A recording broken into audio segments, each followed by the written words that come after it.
Earlier this week, Ngozi Fulani, remember her, revealed that she is temporarily stepping down as CEO of her charity Sister Space, months after a former lady-in-waiting to Queen Elizabeth made unacceptable comments to her at a Buckingham Palace event.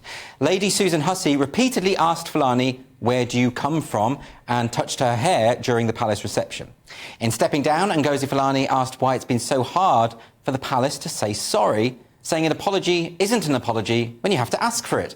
So joining me now to discuss this is historian and royal commentator Rafe Heydel-Mankoo. Lovely to see you. Lovely to see you, thank you. So for anyone who's forgotten, could you perhaps give us a précis of what happened with this case? Yes, so this is rather bizarre. Just when the palace thought that this ridiculous episode was behind them and Fulani had been consigned to last year's chip paper, she stormed back this week with this case. Things seem to be going very badly for her. If she thought that her new high profile would reap benefits, unfortunately, it's not coming that way. She's just stepped down, as you say, as CEO of this charity Sister Space that she's created. She is blaming this on online abuse that she's received, and she's blaming the palace for not helping her with this online abuse, yes, even though she's thanked them previously for helping her with this online abuse. And she's blaming them for not apologising properly, to which you have to say, you know, how many apologies do you need, my dear? Because honestly, this woman has had 3 apologies at least. As soon as the Hussey remarks were made, Prince William and the palace condemned them. They removed poor Lady Hussey from her office, unadvisedly, in my opinion. They introduced training for equality and inclusivity in the palace as well. And then they had a meeting at Buckingham Palace between Fulani and Lady Hussey, which was full of warmth and understanding, we're told, where an apology was offered and fully accepted. So she's had the apologies many times. Apology, yes, and I mean, far from the palace apologising to her, I think most people would think she needs to apologise to the palace. Remember, this is the woman who said that Meghan, Duchess of Sussex, had been a survivor of domestic abuse at the hands of her in-laws, which is a remarkable statement. It's quite a libelous statement. Particularly when you're running a domestic violence charity yourself, you know? Yes. And, of course, of all people, Lady Hussey, poor Lady Hussey deserves an apology for having her reputation traduced. A fine, noble lady of 60 years' service, loyally to Crown and country, who has met thousands of people from all cultures over the years without a blemish on her record, not a racist bone in her body, as you can just ask the church she goes to every week, which is majority black. They all love her there.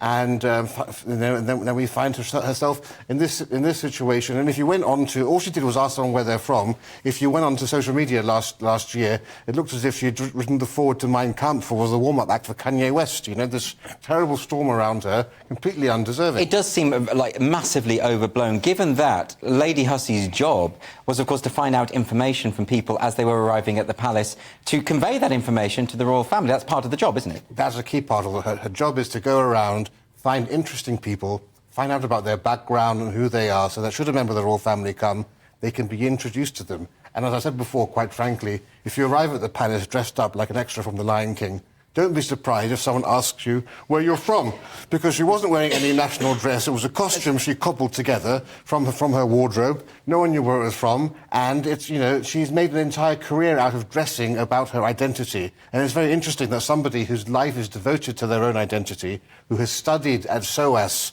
African Studies, and who says that Africa is actually her life story, suddenly doesn't want to talk about it when somebody expresses an interest in it. That's very interesting, because she was obviously very proud of it. She changed her name to have a more African name. I believe she was wearing earrings in the shape of Africa at the event. Well, she said all sorts. She said a couple of coasters there at one point too. But the thing about her is, she also, I would say, she needs to apologise to the people of Africa. This is a lady born in London. Her parents are from the Caribbean. She doesn't know where in Africa she's from. She's worn Ethiopian garb. She's worn Ugandan garb. She's worn Nigerian garb. She's got a name that's also been culturally appropriated. If you live by the woke sword, I think you should die by the woke sword.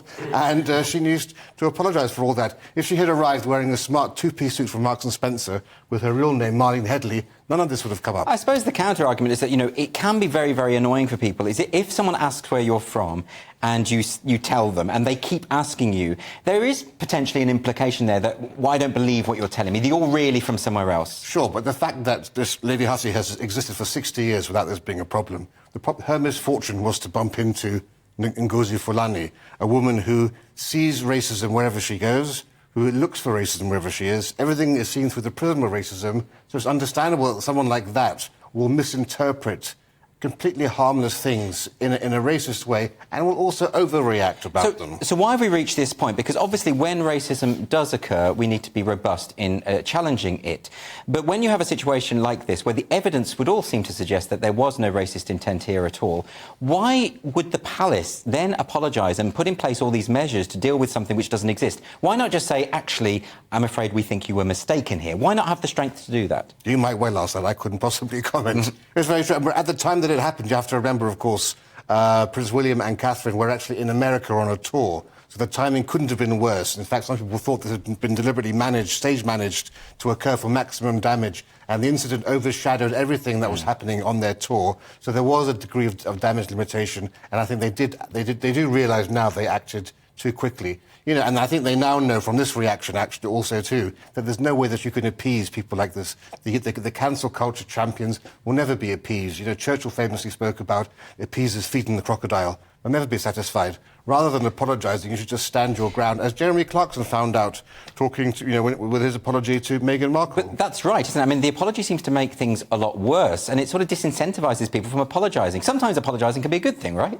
Yeah, you lose your self-respect. But we live in this era now where as soon as someone makes an accusation, they become not the accuser, they become the victim. And once you're a victim, any attempt to rebut or to challenge that perception turns you into a victim blamer, which is a complete no-no. And also, if race is involved, then those people become elevated almost to the level of being civil rights activists. And you've seen that with Fulani, the way that Radio 4 was a Today programme, treated her as if she was Rosa Parks. You saw Meghan Markle going up to, the Duchess of Sussex going to receive this award for racism, again as if she's a civil rights activist. In both cases, they're not Rosa Parks, they're more like Jussie Smollett, I would say.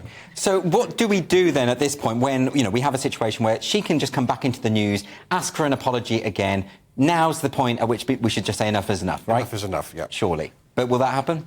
Well, the more coverage we give to it, I don't know. This is a crazy world we're living in. Let's just hope so. Maybe the royal family should just have an apology on a loop every day for the rest of their lives. That might be the way to do it. Anyway, Rafe, thanks very much for joining us today. Really appreciate it.